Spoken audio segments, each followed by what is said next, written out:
See projekt on suunatud inglise keele kui võõrkeele programmi täiustamisele koolis, kus ma töötan. See projekt on kooskõlas selle kooli põhiväärtustega, mis on meeskonnatöö, individuaalsuse väärtustamine, hoolivus ja loovus. Kool, kus ma töötan, on uhke selle üle, et see väärtustab iga inimese ainulaadseid omadusi. See tähistab erinevusi ja püüab luua hoolivat keskkonda, mis austab iga õpilase individuaalsust. Siiski, kui süvenesin töösse 4. klassi õpilastega meie inglise keele kui võõrkeele programmis, leidsin, et mõned aspektid vajasid tähelepanu. Õpilased on hetkel paigutatud temporühmadesse.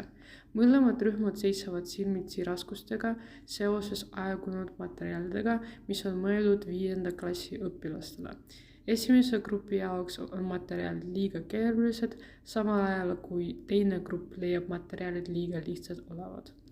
Lisaks tundub, et mõned õpilased on valesti rühmadesse paigutatud, mis viitab standardiseeritud testimise puudumisele rühmitamisel. Sellele lahenduseks teen ettepaneku mitmetahuline lähenemine. Esiteks võiks aidata sisse viia standardiseeritud test, mis paigutaks õpilased rühmadesse nende keeleoskustaseme põhjal. See tagaks, et iga õpilane saaks nende tasemeks sobivaid väljakutseid ja tuge. Lisaks võiks teha need rühmad paindlikumaks, võimaldades õpilastel nende keeletaseme paranemisel liikuda teise rühma. See dünaamiline lähenemine võiks potentsiaalselt julgustada õpilasi rohkem pingutama ja mõista, et kõik on nende endi kätes. Materjalide uuendamine ja kohandamine on selle algatuse veel üks oluline aspekt. Kooskõlas kooli pühendumusega loovusele peaksime kohandama materjale vastavalt meie selle kooli õpilaste mitmekesistele vajadustele. Aegunud ja ebapiisavad materjalid panevad selle kooli õpetajatele peale ebamäärase lisakoormuse, sunnides neid luua individuaalseid õppematerjale igaks tunniks, neid ette valmistada puudujääkide kompenseerimiseks.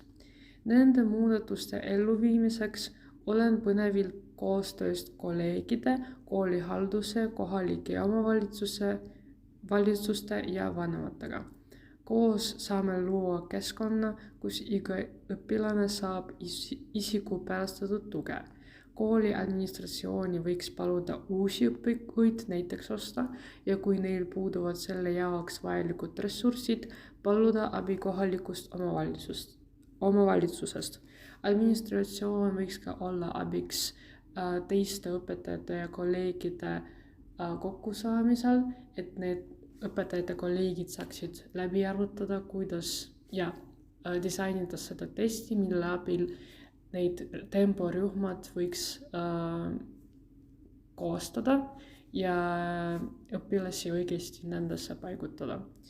Selles projektis olen innukas võtma enda peale muutuste algataja rolli. Me hindame strateegia edu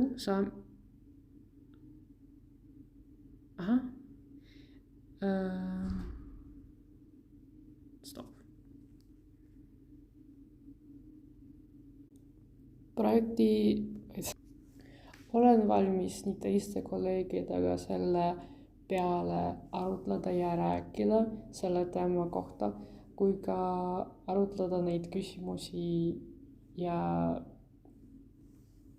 rääkida nendest kooli administratsiooniga, sest oma tunnis ma näen, et need õpikud ja materjalid ei toeta minu õpilasi ja see mulle ei meeldi. Tean, et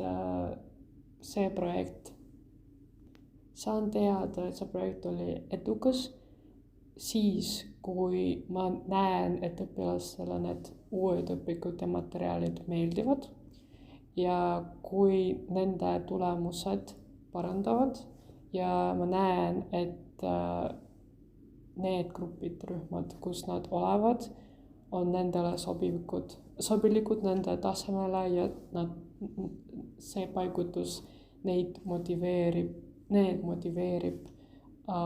pingutada ja keelt rohkem aktiivsemalt õppida.